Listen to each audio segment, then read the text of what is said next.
Bonjour à tous, bienvenue pour cette vidéo de présentation de la mise à jour 2.7 du Remarkable 2. Si vous ne les avez pas déjà vus, je vous conseille fortement d'aller voir ma revue complète de cette tablette ainsi que la dernière mise à jour, la 2.6, pour avoir une idée un peu exhaustive de l'ensemble des possibilités de la tablette. La première bonne nouvelle, indépendamment du contenu de la mise à jour, c'est qu'elle vient à peine un mois après la mise à jour précédente, un peu plus d'un mois. Donc c'est une bonne nouvelle. Remarkable ne nous avait pas forcément habitués à des mises à jour aussi régulières. Rapidement, je vous montre comment se passe la mise à jour. Donc vous voyez ici que ma tablette me dit que j'ai une mise à jour ici de disponible. Donc je clique dessus pour l'installer. Elle a été téléchargée. Ma tablette va redémarrer. Ça va prendre un petit moment.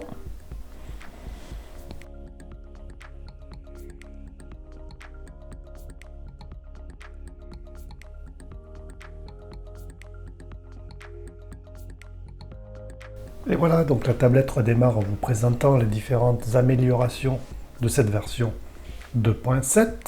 On démarre avec des améliorations sur les fonctions de navigation, puisque le bouton Page Overview qui permettait de voir l'ensemble de ces pages de son document a été déplacé, et puis également une amélioration dans la navigation à l'intérieur des dossiers.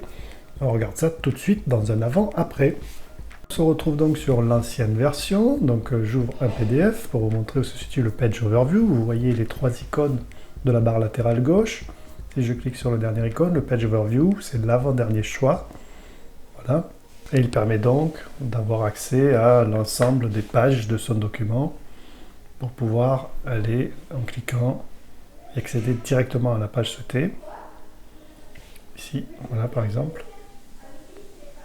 Où on peut voilà, aller choisir d'accéder en faisant un Go to Page ici, indiquant le numéro de page que l'on souhaite. Ici, je vais mettre par exemple, je vais aller à la page 80 et j'accède, cliquant sur OK, directement à la page souhaitée. Je vous montre également sur un document de type Note, mais c'est exactement le même principe. Ici, je vais choisir ce document qui contient un certain nombre de dessins.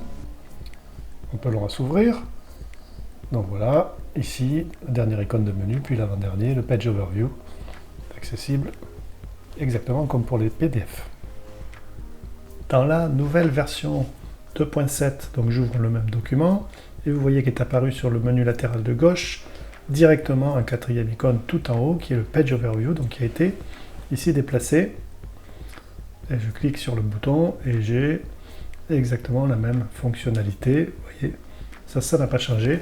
Je peux naviguer directement sur une page donnée, ou bien sûr, et ça n'a toujours pas changé, naviguer donc, par geste en faisant glisser de bas en haut ou de haut en bas pour afficher plus de pages. Et bien sûr, on voit que dans le dernier bouton du menu latéral, le Page Overview n'apparaît plus, donc on n'a plus que 4 options au lieu de 5 précédemment.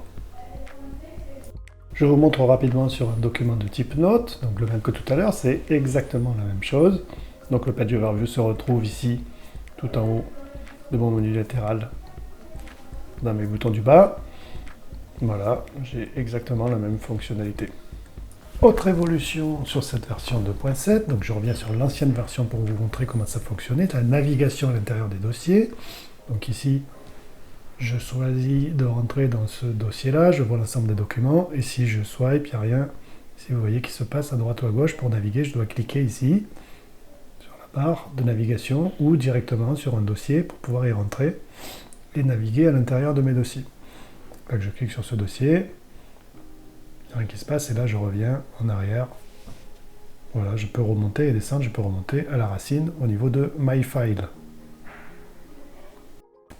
L'évolution au niveau de la version 2.7, c'est la possibilité de naviguer avec un geste de swipe de la gauche vers la droite qui permet de remonter d'un niveau dans l'arborescence. Ici, vous voyez, je choisis de rentrer sur un dossier. Voilà. Et en faisant un swipe donc de la gauche vers la droite, je suis remonté à la racine au niveau My File. Je choisis ici, par exemple, un autre dossier. Je vais rentrer à l'intérieur encore d'un niveau inférieur. Voilà, et donc je peux ici, hop, j'ai remonté d'un niveau. Je peux remonter, voilà, toute l'arborescence. Ça marche que dans un sens, hein, je ne peux pas swiper dans l'autre sens, mais si je swipe de la gauche vers la droite, je suis remonté ici à la racine. Autre évolution de la 2.7, un surligneur plus efficace qui va s'adapter exactement au texte que l'on souhaite surligner. Je vous montre tout de suite. Donc avant la mise à jour, on sélectionne le highlighter, donc le surligneur, et puis on essaie de surligner un mot sur un PDF, ici par exemple quelques lignes. Donc on voit bien que ça épouse pas complètement le texte en fait, hein. C'est juste un dessin qui fait par le dessus. Ici je surligne le chapitre. Voilà, donc c'est pas parfaitement rectiligne et ça coïncide pas tout à fait au texte. Même chose avec un livre, avec un e-book. Donc si ici par exemple je vais me positionner sur un endroit où que je pourrais facilement retrouver, vous allez voir pourquoi tout à l'heure. Donc je prends par exemple le paragraphe Slim Boy et toujours en sélectionnant mon marqueur, mon surligneur. Ici je vais surligner Hélène Charrier. Donc vous voyez que c'est plus un dessin que je fais par-dessus le texte. Ici, je vais surligner la date, vendredi 25 juin 2021, et puis ici, le chiffre 70 000. Donc vous voyez que ça bave, c'est pas parfaitement rectiligne, c'est pas pile sur le texte. L'inconvénient le plus important, c'est que si je change la taille de caractère, donc j'ai un message qui m'avertit qu'effectivement, il va y avoir potentiellement un problème d'alignement entre ce que j'ai surligné et mon texte que je souhaite remettre en forme, puisque là je vais demander à ce que les caractères soient plus petits, donc je dis OK. Donc voilà, ça prend un certain temps. Et donc une fois que le traitement est terminé, donc mes caractères sont bien plus petits, mais je ne vois plus effectivement les mots que j'avais pu surligner tout à l'heure. Donc où est-ce qu'ils sont? Eh bien, ils ont juste été décalés par rapport au texte. On va effectivement pouvoir les retrouver. Alors il faut aller sur... puisque j'ai écrit plus petit, ce que j'ai surligné va apparaître dans les pages qui sont après. Hein. Donc je devrais pouvoir les retrouver. Voilà, on le retrouve ici. On voit bien que ce qui est souligné ne correspond plus du tout à ce que j'avais souhaité surligner, hein, puisque mes parties à surligner en fait n'ont pas bougé finalement, mais mon texte étant rétréci, eh bien, ça colle plus du tout entre ce que je souhaitais mettre en évidence en le surlignant et ce qui apparaît une fois que j'ai réduit la taille des caractères. Ce qui change par rapport à ça dans la version PDF, on va le voir tout de suite, hein, j'ouvre un PDF. Donc ici, je sélectionne mon surligneur, c'est déjà sélectionné. Donc je n'ai pas de possibilité de changer la couleur, hein, toujours, du surligneur. Mais on voit que si je me positionne sur une page, par exemple, sur la page de la première partie ici, donc j'ai déjà des éléments surlignés qui viennent de mon ancienne version. Donc vous voyez que c'est assez moche, hein, les traits ne sont pas droits. Ici, je surligne le bâtir et on voit bien que, hop, automatiquement, voilà, ça va former un joli rectangle pile sur le texte, de la hauteur du texte. Ici, je le refais sur le mot fondation, voilà. Et donc, on voit bien que, voilà, donc ça prend quelques instants, mais le système va reconnaître le texte en dessous et va s'adapter exactement au texte pour surligner de manière propre ce que j'ai souhaité mettre en évidence. Alors, voyons ce que ça donne sur un e-book. Je vais faire la même expérience en modifiant que précédemment, en modifiant la taille des caractères. Donc je vais revenir sur ma page, voilà, où j'avais effectivement des passages surlignés qui ne correspondaient pas du tout à ce que je souhaitais au niveau de mon texte. Donc je vais me positionner ailleurs, un endroit que je pourrais éventuellement retrouver facilement. Donc sur, par exemple, là, le paragraphe qui s'appelle André. Donc je vais surligner le titre, André. Donc vous voyez que hop, le système automatiquement me fait un surlignement tout de suite beaucoup plus propre. Je vais souligner aussi cette partie-là. Donc c'est la nouveauté, hein. Vous voyez que le petit temps de traitement entre le moment où je vais ici surligner le texte et le moment où le surlignement apparaît, me permet au système de détecter effectivement le texte et de faire un trait de surlignement bien propre. Et donc même expérience que précédemment, si je modifie la taille des caractères, ici je vais la grossir. Donc j'ai le même message d'avertissement sur les possibles problèmes d'alignement, donc ce qui laisse présager que cette partie-là n'a pas été corrigée. Hein. Je ne vais vraisemblablement pas avoir mon texte surligné qui va suivre, mais il va être décalé. Voyons ça.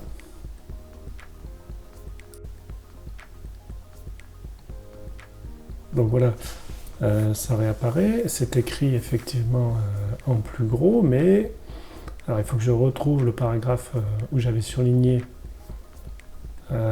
certains mots, certaines phrases. Donc c'était le paragraphe André. Voilà, on voit effectivement que ça, c'est toujours pareil, ça n'a pas, le problème est resté. Le surlignement n'a pas suivi, donc on va le retrouver ailleurs dans le document, totalement décalé certainement, mais c'est dommage parce que le plus dur du travail était fait, la détection des caractères, mais ça ne supporte pas la remise en page des documents. Je vous refais un exemple rapidement ici, ici sur le début du livre. Donc je surligne le nom de la citation, je vais surligner génie, donc ça fonctionne très très bien, hein. Vous voyez que ça s'adapte, le surlignement s'adapte parfaitement aux mots. Mais si je modifie le texte, ici je vais le grossir légèrement. Donc on va voir vraisemblablement que le surlignement n'a pas suivi l'augmentation de la taille du texte.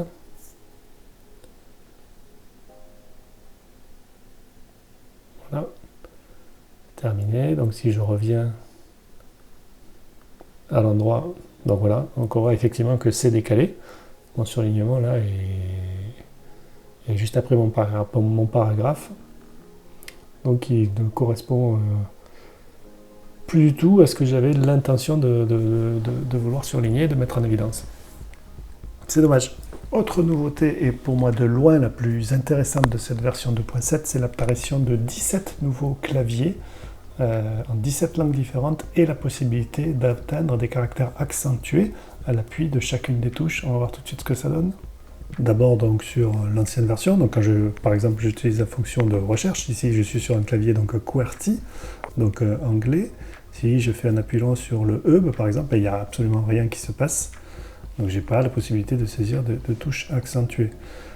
Les réglages possibles dans l'ancienne version, on va le voir, ils sont assez limités, hein, puisque on a au niveau des claviers juste deux possibilités, donc le clavier juste anglais et le clavier donc norvégien, ce qui est très très limitant pour les Français notamment, pour les Anglais, pour les Espagnols, pour toutes les langues pour lesquelles on a un gros usage de caractères accentués, puisque ça nous empêche effectivement de faire des recherches dans des livres ou dans des PDF ou dans des e-books avec des accents, ou de créer des noms de documents ou des noms de notes avec des caractères accentués. Dans la version 2.7, donc la mise à jour, voyons tout de suite comment ça fonctionne. Donc je suis toujours sur mon clavier QWERTY. Vous voyez que quand je fais un appui long, j'ai, un peu comme sur n'importe quel smartphone, la petite fenêtre qui apparaît, qui me permet de choisir les variations accentuées de mon caractère E, ce qui va me permettre de saisir ce que je veux pour faire des recherches ou pour créer des noms de dossiers ou des noms de fichiers ou des noms de notes. Donc on voit dans le menu des préférences que j'ai, je retrouve les 17 ici langages.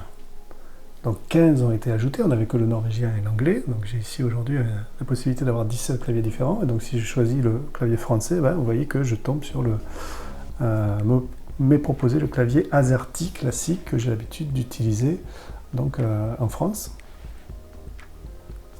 Et juste pour illustrer cette fonctionnalité, si j'ouvre ici un e-book et que je vais essayer de rechercher un mot avec un caractère accentué dans mon livre, ici je vois par exemple qu'il y a le mot véhicule ici, donc je vais avec mon clavier donc AZERTY pouvoir taper le E de véhicule, voilà. Et vous voyez que dynamiquement, ça marche bien puisque ça me trouve l'ensemble des occurrences du mot donc dans mon document. Donc ça n'a pas changé, hein. Mais ce qui est nouveau, c'est la possibilité de saisir donc, les caractères accentués. Ici, voilà, je clique sur l'occurrence retrouvée et ça m'envoie directement sur la page avec mon mot. Autre nouvelle fonctionnalité intéressante, c'est la possibilité d'ouvrir les PDF gérés par des mots de passe, protégés par des mots de passe. Donc avant, on va voir ce que ça donne sur mon PDF, le deuxième H2G2, qui est un PDF que j'ai protégé par un mot de passe. Donc si je clique dessus, j'ai rien du tout, incapable d'ouvrir le document. Voilà, c'est un message d'erreur, donc c'est assez mal géré, pas géré du tout. Donc pas de possibilité d'ouvrir un PDF protégé donc par un mot de passe. Sur la nouvelle version, on voit déjà que les PDF protégés par un mot de passe sont signalés par un petit cadenas. Et si je clique sur l'ouverture du PDF pour ouvrir le PDF, j'arrive sur une page où on me demande effectivement de renseigner le mot de passe, donc que je saisis, et qui me permet de déverrouiller le PDF pour avoir accès donc, à son contenu. Je peux ensuite naviguer dans le PDF tout à fait donc, normalement. Donc si je referme maintenant le PDF, donc c'est placé en première position, et que j'essaie de le rouvrir, à nouveau, voilà, le système va me demander le mot de passe. Donc quelque chose qui n'était pas du tout géré est maintenant géré. Et enfin, la dernière amélioration donc, de cette release est l'ajout d'informations un petit peu supplémentaires dans la vue liste, donc la liste view. Donc ici, voilà, par exemple, sur un PDF, donc si je change la vue et que j'affiche la liste view, donc dans la version précédente ici, on voit que j'ai peu d'informations, j'ai juste le titre du PDF et juste l'indication du nombre de pages. Sur les notebooks, c'est la même chose. Et dans donc, la version 2.7 améliorée, donc si je choisis l'affichage en mode liste, donc l'affichage en mode liste qui s'obtient dans le menu ici, en choisissant liste, je vois que quand des informations sont disponibles, j'ai ici par exemple sur le deuxième PDF le nom de l'auteur. Sur des e-books, je vais trouver des informations supplémentaires qui sont le nom de l'auteur, ici l'année de parution et la maison d'édition, donc l'éditeur. Donc voilà.